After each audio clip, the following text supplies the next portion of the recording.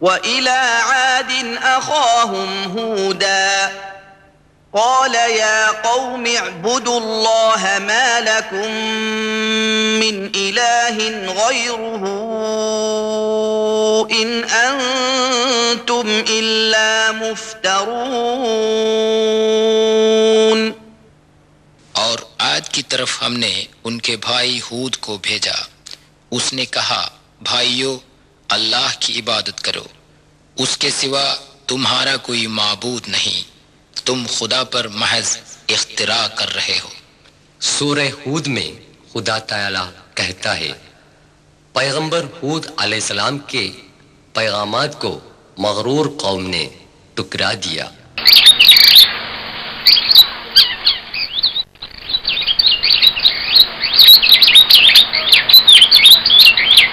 بنی عاد کو خدا تعالی نے پانی سے مالا مال کیا. یہ اس زمانے کا ایک کنواں ہے جس میں آج بھی پانی بھرا ہوا ہے. سورہ 89 الفجر آیات 6, 7 اور 8 میں اللہ فرماتا ہے ألم تر كيف فعل ربك بعاد إرم ذات العماد التي لم يخلق مثلها في البلاد. کیا تم نے کبھی نہ دیکھا کہ تمہارے رب نے عاد کے ساتھ کیسا کیا جو ارم کی قوم تھی، بڑے ستونوں والے تھے، سارے شہروں میں ویسی زوردار قوم پیدا نہیں ہوئی.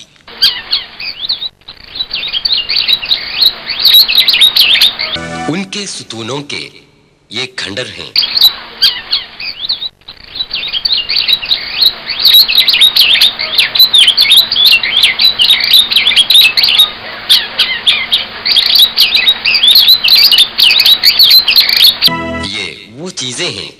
جنہیں بنی عاد نے استعمال کیا ہے۔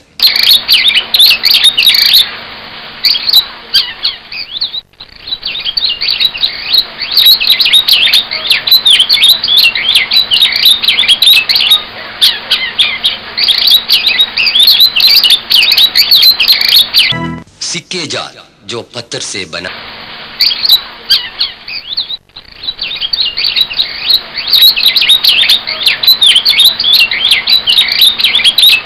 اس زمانے میں کثرت سے لوبان کی کھیتی ہوتی تھی۔ اس کا عرق دواؤں اور خوشبوؤں میں استعمال ہوتا تھا، جن کے برآمد کرنے سے بنی عاد خوشحال اور مالدار بن گئے۔ جب بنی عاد نے بت پرستی اور حق تلفی کو جاری رکھا، حضرت ہود علیہ السلام نے ان کو عذاب الہی کی تاکید دی، پھر بھی انہوں نے انکار کر دیا۔ خدا تعالی نے حضرت ہود علیہ السلام اور ان کے ساتھیوں کو بچانے کے بعد بنی عاد کو تباہ و برباد کیا۔ سورہ 69 الحاقہ آیات 6 اور 7 میں اللہ فرماتا ہے، وَأَمَّا عَادٌ فَأُهْلِكُوا بِرِيحٍ صَرْصَرٍ عَاتِيَةٍ سخرها عليهم 7 ليال و8 أيام حسوما فترى القوم فيها صرعا كأنهم أعجاز نخل خاوية۔ عاد قوم سخت ہوا سے ہلاک کی گئی جو ان پر 7 راتیں اور 8 دن برابر مسلط رہے۔ بس تو اس قوم کو دیکھنا کہ اونتھے پڑے ہیں، وہ گویا کھجوروں کے اکھڑے ہوئے تنے تھے۔ عمر کی چاروں طرف ریگستان ہی ریگستان ہے۔ اس وقت کی سخت آندھی میں ان کی بستیاں ریت میں دھنس گئیں۔ کھدوائی کرنے پر ان میں سے بہت کم بستیاں درآمد ہوئیں۔ ریت کے نکالنے پر شاید اور بستیاں نکل جائیں گی۔ عیش و عشرت میں مست رہنے والے انسانوں تاریخ سے عبرت حاصل۔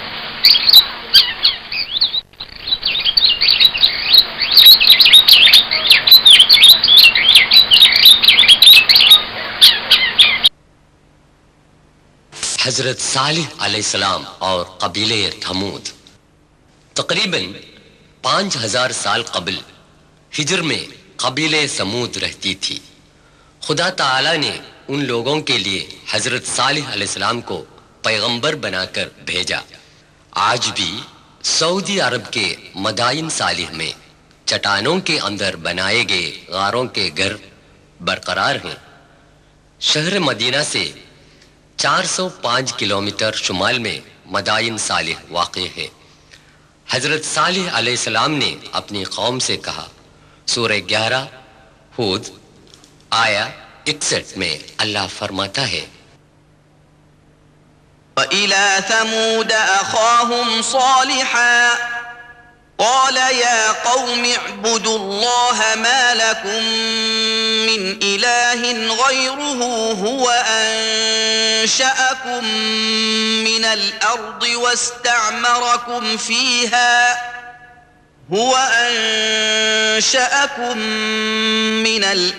وَاسْتَعْمَرَكُمْ فِيهَا فاستغفروه ثم توبوا إليه إن ربي قريب مجيب۔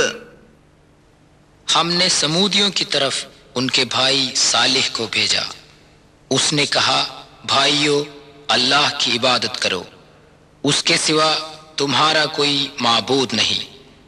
اس نے تم کو زمین سے پیدا کر کے آباد کیا، پھر تم اس سے بخشش مانگو، پھر اس کی طرف رجوع کرو۔ یقیناً میرا پروردگار قریب ہے اور قبول کرنے والا ہے۔ سورہ 15 الحجر آیا 82۔ وَكَانُوا يَنْحِتُونَ مِنَ الْجِبَالِ بُيُوتًا آمِنِينَ۔ وہ پہاڑوں کو تراش کر اطمینان کے ساتھ گھر بنا لیتے تھے۔ قرآن سورہ 89 آیت 9 میں اللہ فرماتا ہے وثمود الذين جابوا الصخر بالواد قوم سمود کو بھی تباہ کر دیا جنہوں نے وادیوں میں پتھروں کو کھود کر گھر بنائے۔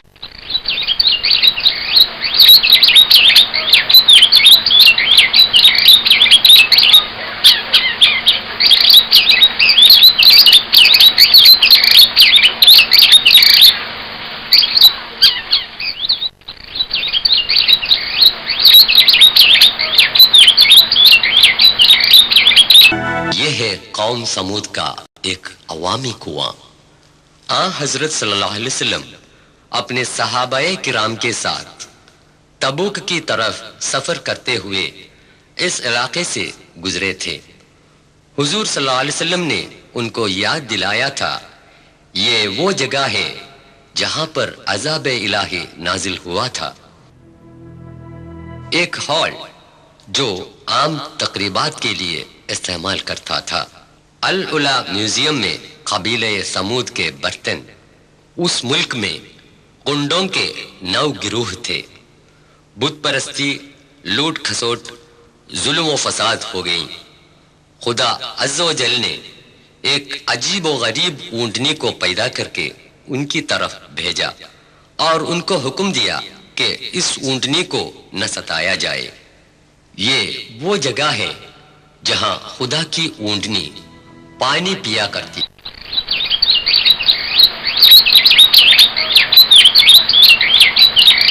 ان لوگوں نے خدا کو للکارا اور اس اونٹنی کو مار ڈالا۔ وہ ذلیل کام اس جگہ سے کیا تھا۔ صبح تڑکے انہیں خدا کی طرف سے سزا ملی۔ سورہ 11 ہود 59 میں اللہ فرماتا ہے وَأَخَذَ الَّذِينَ ظَلَمُوا الصَّيْحَةُ فَأَصْبَحُوا فِي دِيَارِهِمْ جَاثِمِينَ۔ ان ظالموں کو ہولناک آواز نے پکڑ لیا، وہ صبح کو اپنے گھروں کے اندر اونتھے پڑے رہ گئے۔ یہ تاریخی واقعہ بیان کرتے ہوئے العلا میوزیم کے ڈائریکٹر موجود تاريخ الحياة موجود في ثمود ممكن هذا الصيحة زلزلت هذا المكان هذا هذا زلزلة أنت لو أتيت إلى الخريبة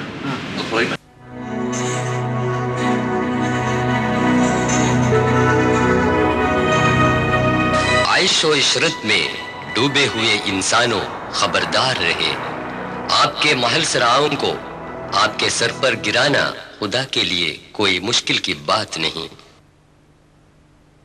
جنوبی سینا میں صالح علیہ السلام کی قبر کا منظر، ابراہیم علیہ السلام،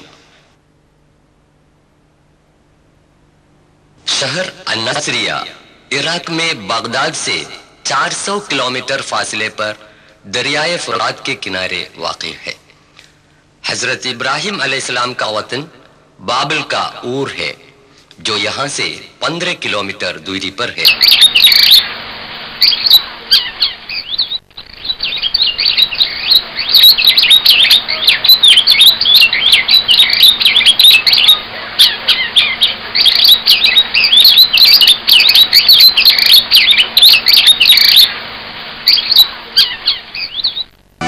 تقریباً 4000 سال پہلے حضرت ابراہیم علیہ السلام یہاں پیدا ہوئے۔ خلیل اللہ ابراہیم علیہ السلام کے ایمان کی پختگی اور ایثار و قربانی کا ذکر کئی مرتبہ آیا ہے۔ یہ حضرت ابراہیم علیہ السلام کا مکان ہے۔ قرآن شریف میں 69 موقعوں پر ان کا نام آیا ہے۔ حضرت ابراہیم علیہ السلام کی قوم چاند کی دیوتا کو اور کا رکھوالا سمجھتی تھی۔ بادشاہ نمرود نے اس کی پوجا کے لیے مندر تعمیر کیا۔ بعد میں یہ مندر نئے سرے سے تعمیر کیا گیا۔ ساتھ جو ہے عراقی سپاہی اور اور کا رہنما ہے۔ ابراہیم علیہ السلام نے اپنے والد بادشاہ نمرود اور اپنی قوم کو بت پرستی کی بے عقلی سے آگاہ کیا، جو قریب 5000 دیوی دیوتاؤں کی پوجا کرتے تھے۔ انہوں نے اعلان کیا کہ اپنے ہاتھوں سے بنائے ہوئے اندھے اور بہرے بتوں کی پوجا کرنا سرکشی اور بیوقوفی کے سوا اور کچھ نہیں۔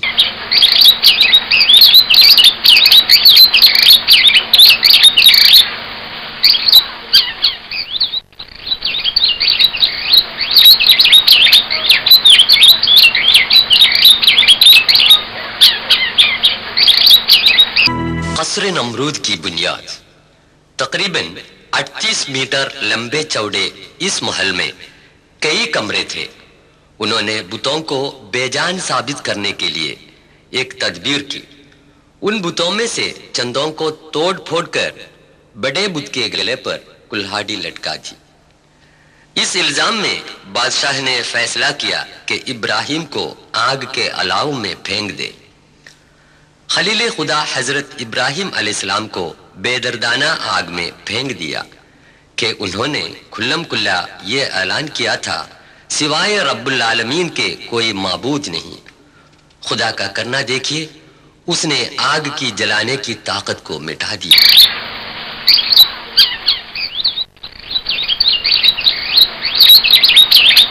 سورہ 21 انبیاء آیت 69 میں خدا فرماتا ہے، قلنا يا نار كوني بردا وسلاما على إبراهيم وأرادوا به كيدا فجعلناهم الأخسرين۔ ہم نے حکم دیا اے آگ تو ابراہیم پر ٹھنڈک اور آرام ہو جا، وہ اس کا برا چاہنے لگے، پھر انہی کو ہم نے نقصان میں ڈالا۔ گھر بار چھوڑ کر سخت منزلیں طے کرتے ہوئے حضرت ابراہیم علیہ السلام 1200 سے زائد کلومیٹر دور فلسطین پہنچے۔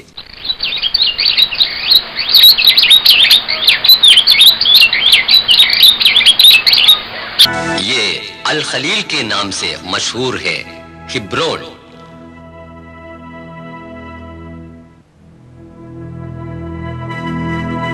آپ کی قبر اس الخلیل مسجد کے قریب ہے۔ ارشاد الہی کے مطابق پیری میں پیدا ہوئے ننھے بچے اور بیوی ہاجرہ کو 1500 کلومیٹر دور ملک عرب کے سنسان علاقہ مکے میں چھوڑ کر فلسطین واپس آئے۔ مکے کی خوش وادی میں پانی کی تلاش میں صفا مروہ کے درمیان بیوی ہاجرہ بھاگی پھری۔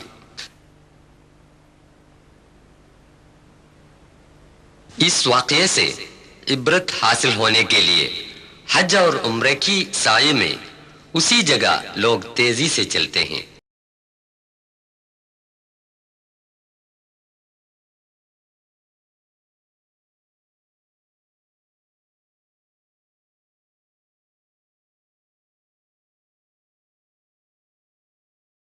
مکے کی ویران وادی میں وہ ننھا سا بچہ پیاس کے مارے پاؤں مار مار کر رونے لگا تو وہیں سے ایک چشمہ پھوٹ نکلا۔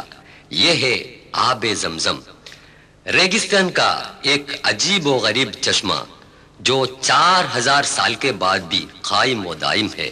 خدا کا عجیب کرشمہ دیکھیے کہ یہ چشمہ لاکھوں انسانوں کے برابر استعمال سے بھی سوکھا نہیں گیا۔ یہ مکہ کے باشندوں اور زائران کعبہ کے لیے خدائے جل و شانہ کی طرف سے ایک انمول تحفہ ہے۔ صاحبزادہ اسماعیل پلے بڑھے۔ خدا تعالی نے حضرت ابراہیم علیہ السلام کو حکم دیا کہ بیٹے اسماعیل کو ذبح کرے۔ حکم الہی کی تعمیل کے واسطے وہ پھر فلسطین سے مکہ میں آئے۔ باپ بیٹے کو لے کر مینا پہنچا تو ملعون شیطان نے اس مہم سے باز لانے کی کوشش کی۔ اسی جگہ پر ابراہیم علیہ السلام نے شیطان کی طرف پتھر پھینکا تھا۔ حضور اکرم صلی اللہ علیہ وسلم کے حکم کے مطابق فریض حج کے موقع پر اسی جگہ پر جب پتھر پھینکتے ہیں تو ساری شیطانی طاقتوں اور برائیوں سے مقابلہ کرنے کا جوش و خروش اور ایمان ہم میں پیدا ہوتا ہے، نہیں تو وہ حج بالکل بے روح بن جاتا ہے۔ اللہ اکبر کے نعرے کے ساتھ پتھر پھینکے جاتے ہیں۔ پتھروں کا ستونوں پر لگنے کی ضرورت نہیں، اس محیطے میں گرنا ہی کافی ہے۔ پتھر پھینکنے سے حاجی لوگ یہ قسم کھاتے ہیں کہ خدا کی مرضی سے بڑھ کر اور کچھ نہیں۔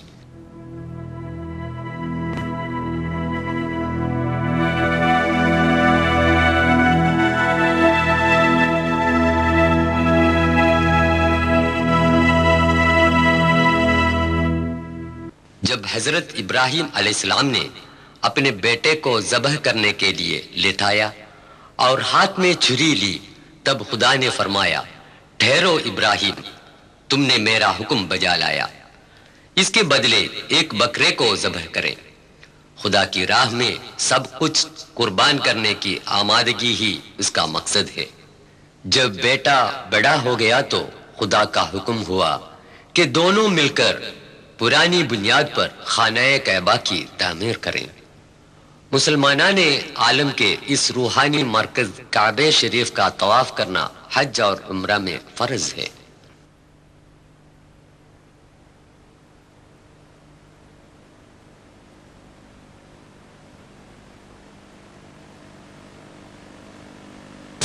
الاسکا سے لے کر جزیرے فجی تک پھیلے ہوئے اس وسیع دنیا کے 200 سے زیادہ ممالک سے لاکھوں لوگ اس مقدس مقام پر آ پہنچتے ہیں اور حج ادا کرتے ہیں۔ دیس بھیس، رنگ و زبان، حسب و نسب، کسی امتیازات کے بنا مسجد الحرام میں دوش بدوش ہو کر نماز پڑھنے والے حاجی لوگوں کو ہم دیکھ رہے ہیں۔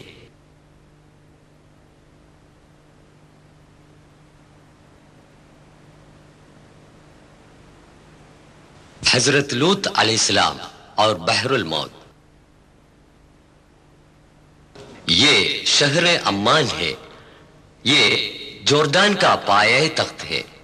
یہاں سے 55 کلومیٹر کے فاصلے پر بحر الموت واقع ہے۔ حضرت ابراہیم علیہ السلام کا بھتیجا لوط علیہ السلام کو فلسطین کے مشرقی علاقوں میں پیغمبر بنا کر بھیجا گیا۔ ان میں سب سے بڑا شہر سدوم تھا۔ 4000 سال قبل یہاں کے اکثر لوگ امرت پرست تھے۔ حضرت لوط علیہ السلام نے ان کو نصیحت دی کہ اس بدفعلی سے باز آئیں، مگر وہ باز نہ آئے اور کھلم کھلا گندے کام کرتے رہے۔ وہ لوگوں کو لوٹ مار بھی کرتے تھے۔ انہوں نے خدا سے دعا مانگی کہ ان بدکاروں سے بچائے۔ محض ان کے گھر والے آپ پر ایمان لائے، مگر ان کی بیوی ایمان نہیں لائی۔ وہ لوگ بدفعلی میں ایسے مبتلا تھے کہ فرشتوں کے بھی پیچھے پڑے، جو اس ملک کو نیست و نابود کرنے کے لیے انسان کی صورت میں بھیجے گئے تھے۔ فرشتوں نے حضرت لوط علیہ السلام اور ان کے ساتھیوں سے وطن چھوڑنے کو کہا۔ بعد میں جو واقع ہوا قرآن یوں بیان کرتا ہے، سورہ 11 ہود آیت 82۔ فلما جاء أمرنا جعلنا عاليها سافلها وأمطرنا عليها حجارة من سجيل منضود۔ پھر جب ہمارا حکم پہنچا تو وہ بستی اوپر نیچے کر ڈالی اور ان پر کنکروں کی پتھریاں برسائیں جو خدا کے ہاں مقرر تھی۔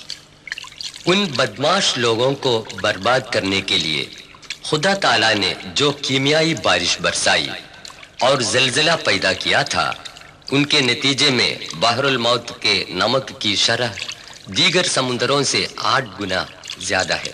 نمک اور دیگر کھاری چیزوں کی زیادتی کی وجہ سے اس پانی کی ڈینسٹی بہت زیادہ ہو گئی ہے، لہذا اس میں لیٹنے پر کوئی ڈوب نہیں جاتا۔ اس میں جان کے نام و نشان نہیں ہے، اس لیے یہ بحر المیت کے نام سے مشہور ہو گیا ہے۔